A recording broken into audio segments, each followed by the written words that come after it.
Ini kamera nyalain ya? Warahmatullahi wabarakatuh. Selamat siang, salam sejahtera buat kita semua. Kami dari kelompok 8, yaitu di sini saya akan memperkenalkan dulu anggota kami. Di sini saya sendiri Rahmi Kurnia Fitriadi, kemudian ada rekan saya Bapak Eko Kurniawan Prasetyo, ada Ibu Eri Fazriani, ada Bapak Husen dan Ibu Soyang Gadis Supratania. Kami dari kelompok 8 akan mencoba untuk mempresentasikan materi dengan tema kognisi sosial. Next.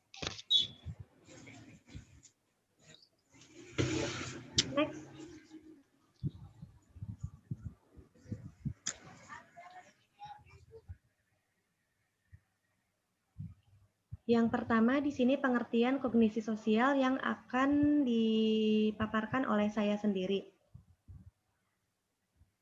Sebelum ke pengertian kognisi sosial, di sini saya mau memulai dari sebuah cerita di Amerika Serikat tahun 1982. Di sini seorang wanita saat itu disekap di rumahnya sendiri dan diperkosa oleh seorang pria. Entah bagaimana caranya, mungkin dari kartu tanda pengenal, wanita ini mengenali pemerkosanya yang bernama Marcus Johnson.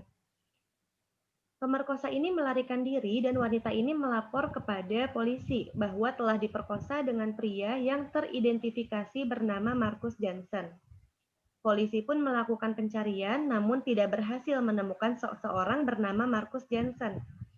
Namun, polisi menemukan pria lain yang bernama Ricky Johnson yang tertangkap karena melakukan pelanggaran lalu lintas. Karena nama belakangnya sama dan ada kecurigaan tertentu, maka Ricky Johnson dibawa oleh polisi ke kantor polisi. Lalu, foto dari Ricky Johnson ditunjukkan kepada wanita tersebut untuk diidentifikasi apakah benar Ricky Johnson ini pelakunya. Dan wanita itu dengan yakin menjawab, ya, dia adalah pelakunya.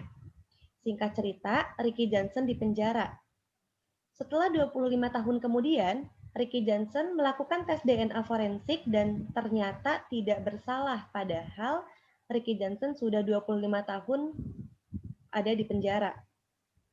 Yang saya mau sampaikan di sini adalah ternyata salah ingat bisa menyebabkan salah tangkap. Pikiran manusia itu tidak seperti alat perekam. Kita tidak dapat merekam kejadian sama persis saat kita melihat atau memanggil kembali ingatan seperti rekaman yang diputar ulang, karena pikiran kita tidak seperti kamera. Next. Nah, inilah cerita pengantar untuk mempelajari tentang kognisi sosial. Lalu sebenarnya apa itu kognisi sosial? Nah, di sini menurut Carrier, kognisi sosial merupakan proses sentral yang menghubungkan peristiwa-peristiwa di luar atau eksternal dan di dalam atau internal diri sendiri. Kemudian menurut Festinger, kognisi sosial merupakan elemen-elemen kognitif, yaitu hal-hal yang diketahui oleh seseorang tentang dirinya sendiri, tentang tingkah lakunya, dan tentang keadaan di sekitarnya. Dan menurut Neisser, kognisi sosial adalah proses yang merubah, mereduksi, memperinci, menyimpan, mengungkapkan, dan memakai setiap masukan atau input yang datang dari alat indera. Next. Jadi, di sini kognisi sosial adalah sebuah proses belajar yang dilakukan oleh individu dalam menyikapi atau memahami dirinya sendiri maupun orang lain. Kognisi adalah pengetahuan dan kesadaran atau cara di mana kita menginterpretasikan, menganalisa, mengingat, dan menggunakan informasi tentang dunia sosial. Dan kognisi sosial itu terjadi secara otomatis. Nah, dalam menganalisa peristiwa terdapat 3 proses, yaitu ada attention, ada encoding, dan ada retrieval. Nah, di sini untuk yang pertama adalah attention. Attention itu merupakan proses pertama kali di mana individu memperhatikan gejala-gejala sosial yang ada di sekelilingnya. Dari contoh cerita tadi adalah ketika si wanita mengidentifikasi apa yang bisa dia dapat informasi apa yang bisa dia dapat dari pria yang memperkosanya kala itu. Itu adalah proses attention. Yang kedua, encoding. Encoding merupakan memasukkan apa yang diperhatikan ke dalam memori dan menyimpannya. Contohnya yaitu ketika wanita tadi melihat sebuah kartu tanda pengenal yang tertulis Marcus Jansen, nah itulah proses encoding di mana wanita tersebut memasukkan ke dalam database memorinya bahwa yang memperkosanya bernama Marcus Jansen. Yang ketiga, retrieval, yaitu apabila kita menemukan gejala yang mirip, kita akan mengeluarkan ingatan kita dan membandingkan. Apabila ternyata sama, maka kita akan mengatakan sesuatu mengenai gejala tersebut atau mengeluarkannya di saat akan menceritakan peristiwa yang dialami. Hal ini ketika wanita ditunjukkan foto Ricky Johnson. Jadi di situ wanita itu diminta untuk memberikan persamaan dari pria yang perkosanya dengan Ricky Johnson. Dan wanita tersebut mengidentifikasi dan memberi keterangan bahwa Ricky Johnson adalah pria yang memperkosanya. Ini merupakan proses retrieval. Mungkin itu saja tentang pengertian kognisi sosial. Selanjutnya adalah teori kognisi sosial yang akan dijelaskan oleh Pak Husen. Kepada Pak Husen saya persilahkan.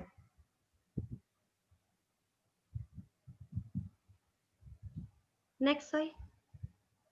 Bu Soyang.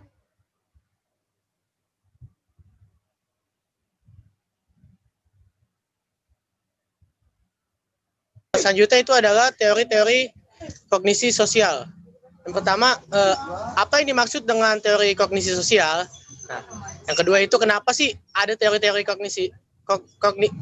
kognisi sosial? Nah, selanjutnya, mengapa teori Festiger ada dalam teori kognisi sosial? Ya, next. Selanjutnya, nanti kita akan bahas. Ya, next. Nah, masih ada pertanyaannya ya? Siapa yang mencetuskan teori-teori dalam kognisi sosial? Itu banyak sekali pakar-pakar yang mencetuskan seperti itu. Nah, kapan sih teori-teori kognisi sosial digunakan? Ya, next selanjutnya. Saya selanjutnya, maaf.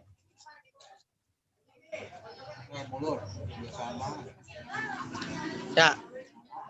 Pertama, apa proses kognisi atau yang biasa disebut kognitif menjadi dasar timbulnya prasangka.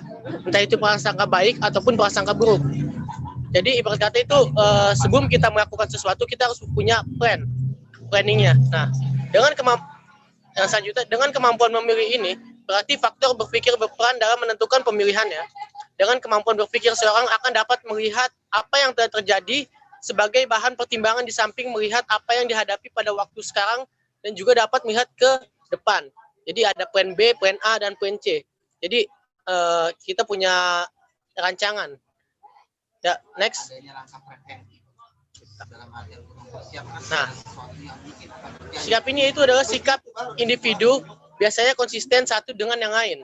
Maksudnya sikap individu yang biasa konsisten dengan satu dengan lain. Jadi buat kata tuh sesuai dengan apa ya konsisten dengan. Jadi kepada dirinya sendiri orang lain. Jadi dia tetap menjadi dirinya sendiri. Nah, di sini pakar-pakar itu ada Heider itu pada tahun 1946 menamakannya itu adalah kesetimbangan kognitif atau biasa disebut atau kata lainnya kognitif imbalance. Nah, yang kedua Newcomb pada tahun 1953 menamakannya itu asimetris. Nah, yang ketiga Osgood dan Tannenbaum pada tahun 1955 menamakannya ketidaklarasan karena adanya prasangka baik dan tidak buruk dan prasangka buruk maka tidak selaras. Dan yang selanjutnya ada Festinger pada tahun 1957 menamakannya disonansi. Ya, next. Ya. Next. Next. Good.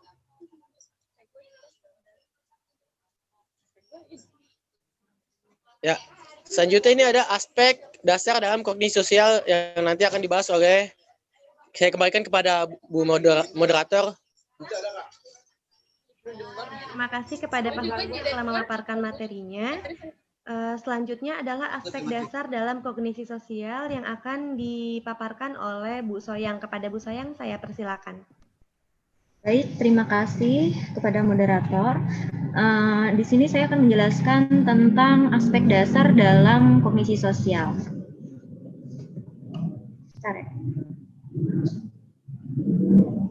Oke, di dalam aspek dasar kognisi sosial itu nanti ada dua, yaitu ada skema dan juga ada heuristik. Di sini saya akan menjelaskan dulu mengenai skema. Skema itu adalah seperangkat tatanan pengetahuan atau pemahaman mengenai beberapa konsep atau stimulus. Nah, skema ini berisi pengetahuan tentang konsep atau stimulus, relasi antar berbagai pemahaman tentang konsep itu dan contoh-contoh spesifiknya. Atau intinya dalam hal mudahnya itu skema itu adalah representasi dari pengetahuan atau segala informasi yang ada di dalam otak kita itu adalah skema. Jadi setelah mengalami proses pembelajaran, kemudian kita akan mengalami yang namanya kognisi sosial, yaitu memikirkan lingkungan kita. Nah, maka kemudian hal itu akan masuk ke dalam otak kita berupa pengetahuan atau skema itu sendiri. Nah, di dalam skema itu nanti bisa mengalami yang namanya akomodasi dan ada juga mengalami asimilasi. Jadi akomodasi itu adalah perubahan skema karena adanya informasi baru. Nanti saya akan jelaskan lebih lanjut. Sedangkan asimilasi itu adalah informasi baru yang disesuaikan agar lebih masuk ke dalam skema yang sudah ada sehingga tidak perlu melakukan perubahan skema secara total. Jadi kalau akomodasi itu intinya adanya ubah total informasi kepada informasi yang baru. Jadi kita udah punya informasi nih di dalam skema kita. Nah, itu nanti diubah dengan informasi baru yang kita dapat. Kalau asimilasi itu nanti informasi yang baru akan disesuaikan dengan apa yang sudah ada di skema kita gitu. Saya akan contohkan dalam bentuk contoh ya di sini.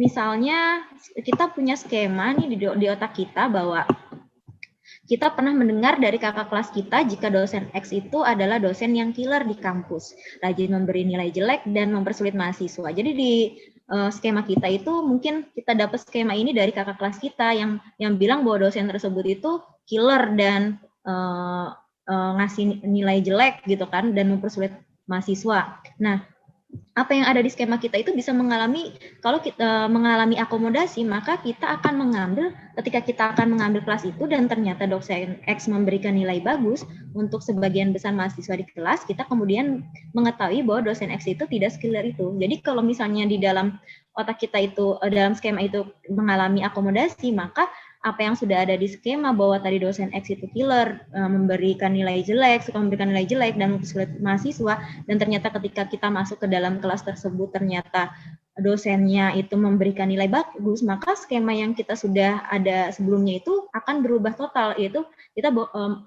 kita akan menganggap dosen itu tidak sekiller itu. Itu kalau di skema kita mengalami akomodasi. Kalau misalnya skema kita mengalami asimilasi, nah ini misalnya kita nanti mengambil kelas itu dan ternyata dosen X itu memberikan nilai bagus untuk sebagian besar mahasiswa di kelas, kemudian kita berpikir bahwa ini terjadi akibat suasana hati dosen yang sedang baik atau anak dosen X itu baru saja menikah ya. Jadi kalau misalnya skema kita itu mengalami asimilasi, tadi kan kita sudah menganggap bahwa dosen X itu killer, kemudian kita masuk kelasnya dan ternyata menggambar nilai bagus, tapi kita masih seujon kepada dosen X itu. Mungkin lagi baiknya itu karena lagi bahagia aja kali anaknya lagi sedang nikah jadi bahagia gitu. Jadi di saat itu aja, jadi masih seujon, masih menyesuaikan dengan skema awal yang sudah didapat itu ya. Jadi skema itu bisa mengalami yang namanya akomodasi dan asimilasi.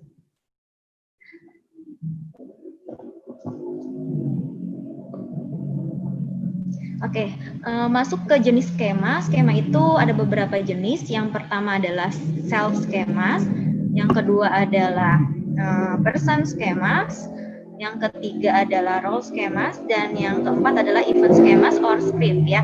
Jadi self schemas itu adalah gambaran mengenai atribut-atribut atau ciri-ciri dari individu lain atau diri individu itu sendiri. Jadi self schemas itu adalah skema pada diri kita sendiri. Jadi kan kita kita pribadi itu kan bisa tahu bagaimana mana yang kita sukai, mana yang tidak kita sukai gitu kan ya.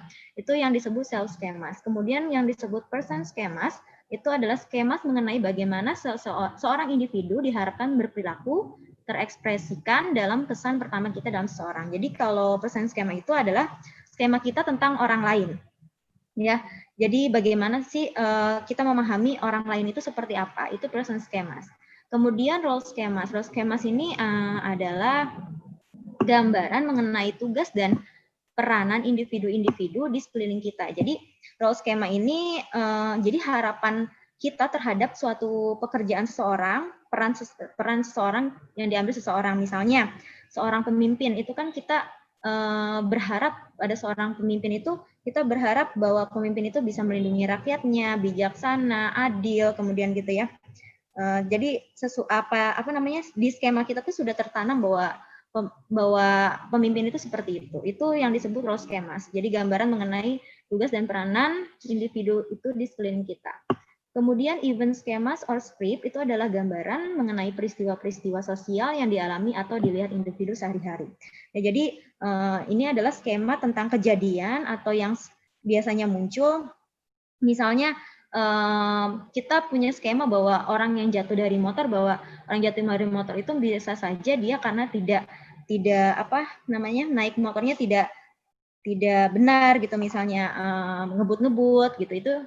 Itu biasanya sudah tertanam di skema kita bahwa orang yang naik motor tidak hati-hati itu seringnya jatuh seperti itu. Itu jenis-jenis skema ya.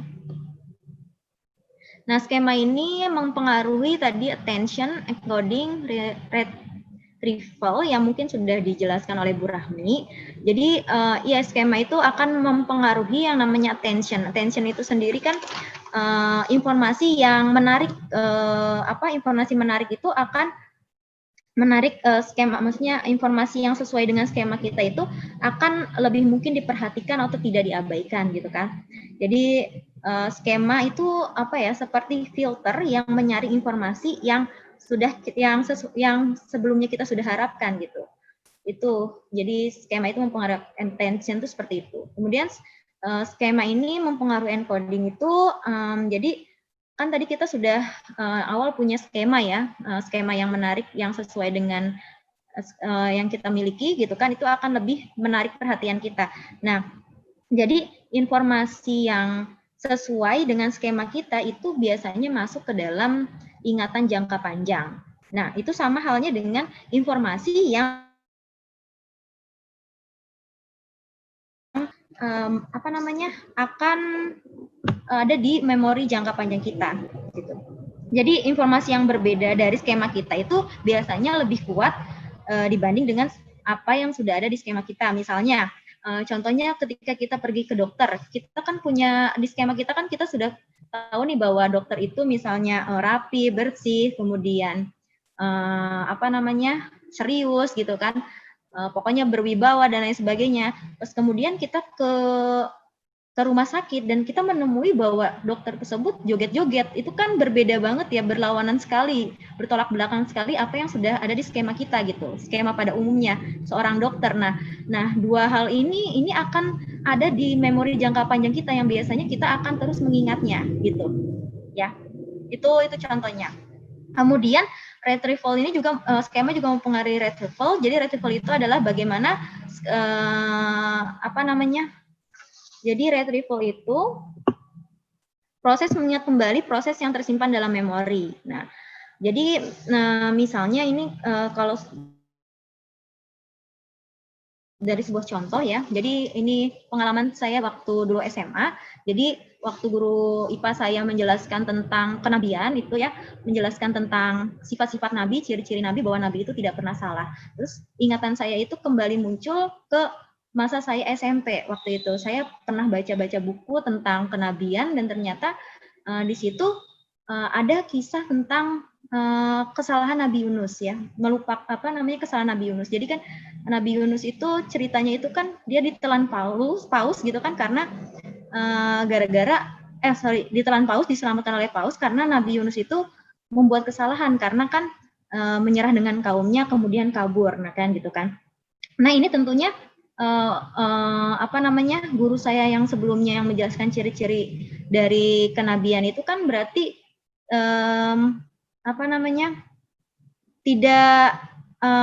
tidak mengungkapkan atau mungkin tidak ingat bahwa Nabi juga pernah melakukan kesalahan seperti itu. Jadi mungkin di guru saya tersebut sudah punya skema bahwa Nabi itu adalah tidak pernah salah gitu, sempurna gitu. Tapi pada kenyataannya kan pada kisah Nabi Yunus itu kan Nabi Yunus pernah pernah melakukan kesalahan gitu. Jadi pada retrieval ini jadi saya mengingat kembali informasi yang sebelumnya saya dapat, kemudian saya bandingkan gitu. Itu yang disebut retrieval. Jadi attention encoding retrieval ini nanti saling berkaitan yang akan menghasilkan suatu behavior atau kebiasaan dan itu akan muncul akan mempengaruhi juga skema seperti itu. Oke, yang selanjutnya aspek dasar kognisi sosial itu adalah heuristik ya, heuristik. Heuristik itu mental shortcut yang membantu kita memutuskan sesuatu dengan cepat. Kita menggunakan heuristic thinking untuk menghindarkan informasi overload. Kita biasanya menggunakan heuristik itu ketika dihadapkan dalam condition uncertainty atau keadaan di mana jawaban benar itu sulit ditemukan. Ya, jadi heuristik itu kalau dari katanya mental shortcut kan biasanya kalau di komputer itu ada shortcut ya, jadi lebih cepat lah intinya. Jadi heuristik itu adalah jalan pintas ya. Heuristik itu merupakan jalan pintas. Jadi dalam kaitannya kita memikirkan lingkungan tadi, kognisi sosial tadi, sebenarnya kita itu biasanya menggunakan prinsip yang namanya heuristik, jalan pintas. Jadi seperti yang seperti yang sudah dikatakan bahwa otak kita itu kan tadi dikatakan oleh Bu Rahmi bahwa otak kita itu sebenarnya tidak merekam seperti kamera. Jadi otak kita itu mencari makna semantik yang otak kita itu hanya mengingat makna. Ya, makanya ingatan itu bisa salah. Bahkan dua orang yang mengalami hal yang sama itu belum tentu mengingat hal yang sama juga. Nah, itu makanya itu yang yang biasanya terjadi kalau kita menggunakan heuristik sebenarnya. Jadi misalnya contohnya gini, saya mengingat bahwa motor teman saya itu biasanya kita kalau melihat misalnya kita memperhatikan motor teman kita biasanya kan hanya warnanya gitu, mungkin hanya part-part kecilnya itu di dalam motor teman kita tidak benar-benar memperhatikan berapa panjangnya, berapa tingginya motor tersebut ya. Nah, jadi yang paling kita ingat itu kan biasanya warna dan yang hal-hal yang kecil saja itulah. Jadi heuristik itu seperti itu. Jadi ketika kita ingin mengenal motor teman kita nggak benar-benar, sebenarnya kita tidak benar-benar mengenali seluruhnya gitu kan dari apa yang kita amati gitu. Iya, jadi dari contoh yang tadi sudah dijelaskan bahwa tadi ya saya beri contoh, jadi otak kita itu cenderung lebih yang lebih mudah aja gitu, yang lebih mudah diingat itu yang akan akan terproses gitu. Jadi kayak hal-hal yang lebih rumit itu biasanya enggak. Jadi juga yang sudah dijelaskan oleh Bu Rahmi dalam kasusnya Marcus Johnson dan Ricky Johnson kan itu jadi salah tangkap ya sebenarnya kan, salah tangkap karena tadi otak kita itu cenderung lebih biasanya sering menyamakan gitu, jadi agar lebih mudah disama-samakan gitu. Itu namanya heuristik. Itu jadi kadang memang berheuristik ini kadang memang menimbulkan masalah gitu. Nah, kita menggunakan heuristic thinking itu untuk menghindari informasi overload ya. Jadi kenapa sih kita ini menggunakan heuristic thinking gitu ya? Ya biar cepat dan biar mudah agar otak kita itu tidak harus tidak harus informasi itu semuanya diolah di otak kita gitu. Jadi kalau misalnya coba kita bayangkan dari bangun tidur misalnya kita memikirkan segala hal, bakal otak kita itu akan capek, akan overload gitu. Makanya heuristik itu ya tadi keuntungannya seperti itu. Kita menggunakan heuristic thinking untuk menghindari informasi overload. Ya, jadi tujuannya sebenarnya baik. Jadi ya tadi pikiran manusia itu tidak seperti alat perekam. Kita tidak bisa merekam kejadian secara persis seperti kita melihatnya atau memanggilnya kembali ingatan seperti rekaman yang diputar ulang. Itulah pikiran manusia ya. Ini hanya sedikit kata-kata saja. Oke, heuristik masuk ke macam-macam heuristik. Jadi heuristik itu ada dua jenisnya, ada heuristik ketersediaan, ada heuristik keterwakilan ya. Saya akan menjelaskan dulu yang heuristik keterwakilan ya. Jadi heuristik keterwakilan itu adalah proses pengambilan keputusan dengan membandingkan ciri-ciri subjek dengan ciri-ciri orang atau kelompok atau peristiwa lainnya. Semakin mirip individu dengan prototipe sebuah kelompok, maka makin besar kemungkinan ia anggota kelompok tersebut. Kemudian prototipe itu sendiri adalah ringkasan dan ciri-ciri umum dari sebuah kelompok atau kategori, satu wakil atau kelompok yang dapat mendefine kelompok tersebut. Nah, ini di sini saya akan beri sedikit gambar. Kan kita di dalam otak kita ya tentunya sudah apa namanya terskema gitu bahwa orang yang gagah, cepat, kemudian celananya bajunya loreng-loreng, celana loreng-loreng, pakai topi loreng-loreng, atau pakai topi seperti itu pada gambar, itu kita di otak kita itu sudah misalnya melihat orang yang seperti, oh ini berarti tentara gitu kan. Nah, padahal kan kita belum tahu apakah dia benar-benar tentara, bisa saja dia ini kan seorang artis gitu yang lagi sedang misalnya mau syuting, dia menggunakan pakaian loreng-loreng, kemudian sengaja apa namanya rambutnya dipotong cepat gitu. Nah, jadi heuristik keterwakilan itu kita dengan melihat ciri-ciri dari sesuatu hal, kita bisa apa namanya mengambil keputusan, oh berarti dia ini anggota ini, oh berarti dia ini adalah kelompok ini gitu. Itu jadi heuristik keterwakilan. Jadi kita tidak memikirkan lagi apakah dia memang seorang tentara misalnya gitu ya. Jadi memang itu saja dari ciri-ciri yang dilihat saja. Kemudian selanjutnya heuristik ketersediaan.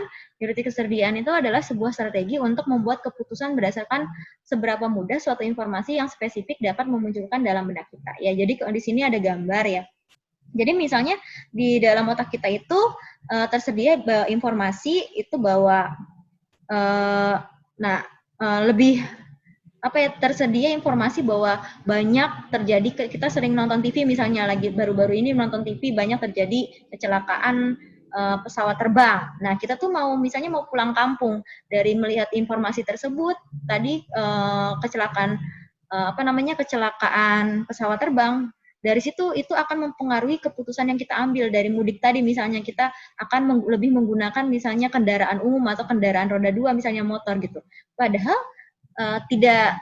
walaupun informasi yang kita dapat seperti itu, tapi kan kenyataannya tidak seperti itu. Bahkan kenyataannya bahwa transportasi udara itu malah lebih rendah gitu kecelakaannya gitu dibandingkan dengan kendaraan darat gitu. Itu jadi ketika kita heuristik ketersediaan, apa informasi yang kita dapat yang tersedia, informasi itu kita tangkap, maka itu akan mempengaruhi keputusan.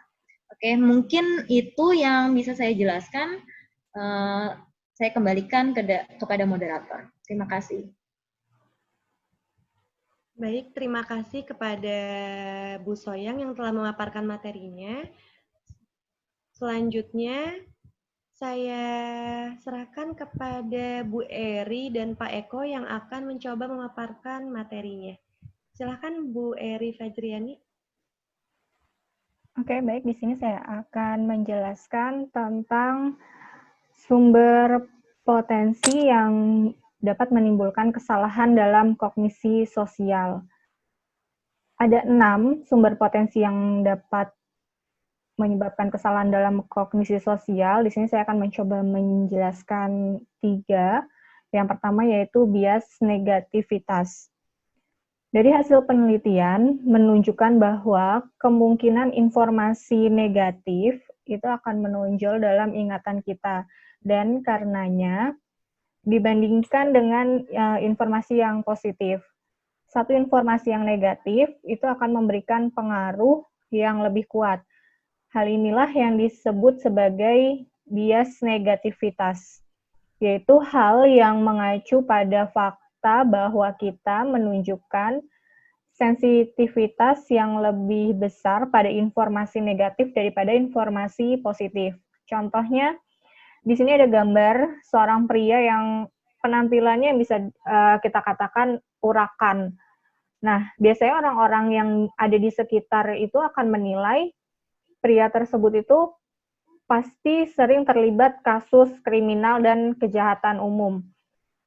Namun, bisa saja pria tersebut sebenarnya memiliki sifat penolong, ramah, dan baik. Namun, sisi negatif yang ditampakkan dari penampilannya itu menutupi sifat positif yang dimiliki si pria tersebut. Maka dari itu kita sering dengar pepatah, yaitu don't judge book by cover. Kita tidak bisa menilai dan memberikan stigma negatif hanya dari penampilannya saja. Next. Nah, yang kedua ini adalah bias optimistik. Sebagai contoh, kebanyakan orang percaya bahwa mereka memiliki kemungkinan yang lebih besar dari orang lain untuk mengalami peristiwa yang positif dan kemungkinan yang lebih kecil untuk mengalami peristiwa negatif. Misalnya, kita merencanakan berapa lama waktu yang diperlukan untuk menyelesaikan suatu tugas. Kecenderungan dari kita untuk percaya bahwa kita dapat melakukan lebih banyak hal atau pekerjaan, atau biasa disebut multitasking, dalam satu periode waktu tertentu, daripada yang sebenarnya bisa kita lakukan. Nah, misalnya kita sering kali merasa dapat menyelesaikan tugas-tugas gitu dari beberapa mata kuliah dalam waktu 1 minggu, sehingga kita menunda penyelesaian tugas ketika waktunya masih lebih dari 1 minggu. Ternyata, tugas-tugas tersebut kita nggak bisa selesai dalam waktu seminggu, dan kita tidak dapat mengantisipasi kalau misalnya ada buku-buku untuk penyelesaian tugas tidak bisa kita peroleh, laptop kita mengalami kerusakan, lalu tiba-tiba printer kita tidak berfungsi, dan seterusnya. Akibatnya, tugas itu tidak terselesaikan dan kita memperoleh nilai yang kurang baik di mata kuliah tersebut. Next.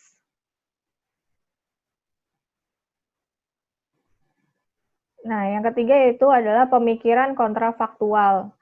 Hal ini paling sering terjadi pada diri individu, di mana biasanya individu itu akan melakukan pengandaian setelah mengalami suatu kejadian yang buruk atau mengancam dirinya. Misalnya, seorang sakit flu, padahal seharusnya ada banyak tugas yang harus dikerjakan. Ada acara reuni dengan teman, menonton dengan teman, dan seterusnya. Maka, orang tersebut akan berpikir, seandainya dia tidak sakit flu, maka dia bisa menyelesaikan seluruh tugas, menghadiri acara-acara yang menyenangkan. Nah, kemudian karena pengalaman itu, seseorang tersebut jadi lebih menjaga kesehatan di kemudian hari dan menjaga pola makan, beristirahat yang cukup, dan lain, supaya tidak gampang sakit. Dan 3 terakhir akan dijelaskan oleh Pak Eko.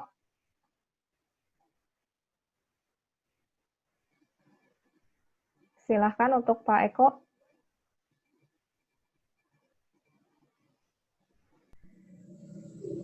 Oke, untuk presentasi selanjutnya akan dilanjutkan oleh Pak Eko. Silahkan. Oke, terima kasih Bu Eri dan moderator. Untuk materi selanjutnya yaitu pemikiran magis atau magical thinking. Pemikiran magis adalah berpikir dengan melibatkan asumsi yang tidak berdasarkan alasan yang rasional. Misalnya, keyakinan bahwa sesuatu yang mirip satu sama lainnya berasal dari sumber yang sama. Salah satu prinsip dalam pemikiran magis adalah hukum penularan yang menyatakan bahwa ketika dua objek bersentuhan, masing-masing memberikan miliknya. Dan pengaruh sentuhan tersebut terasa jauh lebih lama walaupun prosesnya telah lama berakhir. Prinsip lainnya adalah hukum kesamaan atau law of similarity yang menyatakan bahwa hal-hal yang saling menyerupai akan memiliki dasar ciri yang sama. Contoh dari pemikiran magis adalah misalkan ada tetangga kita yang terserang COVID misalkan. Nah, kemudian dia meninggal pada hari Senin. Nah, di hari Minggunya itu ada paketan datang ke rumahnya tuh, paketan pakaian. 1 tahun kemudian kita diberikan paketan itu. Paketan orang tetangga kita yang meninggal kena COVID itu. Nah, pertanyaannya, apakah akan kita pakai? Apakah akan kita terima? Tentu kita berpikir ulang. Padahal kalau ditelisik lebih lanjut, antara pakaian dengan COVID itu tidak ada sangkut pautnya. Tapi karena pikiran magis itu, sehingga kita berasa was-was, nggak mau pakai pakaian itu, takutnya tertular COVID. Itu definisi dari pemikiran magis. Next, Bu. Selanjutnya yaitu menekan pikiran atau thought suppression, yaitu usaha untuk mencegah pikiran-pikiran tertentu memasuki alam kesadaran. Proses menekan pikiran ini melibatkan 2 komponen, yaitu 1, proses pemantauan yang otomatis yang mencari tanda-tanda adanya pemikiran yang tidak diinginkan yang memaksa untuk muncul ke alam kesadaran. Ketika pikiran tersebut terdeteksi, proses kedua terjadi. Apa itu proses kedua? Yaitu mencegah agaran pikiran yang pertama yang masuk tetap berada di luar kesadaran tanpa mengganggu pikiran yang lain. Contoh, misalkan kita sedang pengen diet nih. Kita sedang pengen diet, maka kita akan menekan pikiran kita untuk tidak makan makanan manis, tidak makan yang terlalu banyak mengandung lemak, tidak makan goreng-gorengan, dan lain sebagainya. Maka kita bisa menekan pikiran untuk mengurangi hal-hal yang bisa merusak diet kita. Itu adalah menekan pikiran. Next, Bu. Yang ketiga adalah afeksi dan kognisi. Apakah afeksi dan kognisi itu saling bertolak belakang? Apakah saling mempengaruhi atau tidak? Ternyata, walaupun berbeda, tapi berhubungan erat. Berdasarkan penelitian, kognisi mempengaruhi afeksi, dan sebaliknya, afeksi merupakan perasaan seseorang terhadap suatu stimulus. Sedangkan kognisi adalah cara berpikir seseorang terhadap suatu stimulus. Dalam menilai dan memahami suatu gejala tanpa kita sadari, ternyata dipengaruhi oleh perasaan kita pada saat ini. Ini berarti afeksi mempengaruhi kognisi. Sedangkan apabila kita berpikir hal-hal buruk, maka kita akan menjadi cemas dan takut. Namun apabila kita menanggapi sebaliknya, maka kita akan tenang. Ini berarti kognisi mempengaruhi afeksi. Contohnya seperti ini. Saya akan berikan contoh afeksi mempengaruhi kognisi. Ketika orang sedang bahagia, entah itu diterima cintanya atau mendapatkan stimulus yang membuat dia bahagia, maka proses belajar atau proses menyerap informasi itu akan lebih mudah. Jadi serasa materi sesulit apapun akan terasa mudah. Itu berarti afeksi mempengaruhi kognisi. Pun sama, ketika misalkan habis putus cinta, misalkan habis diputusin, atau habis ada yang meninggal, atau ada yang bersedih, maka pikiran kita akan terasa lebih sulit dalam menangkap informasi yang diberikan. Maka itu pengertian bahwa afeksi mempengaruhi kognisi.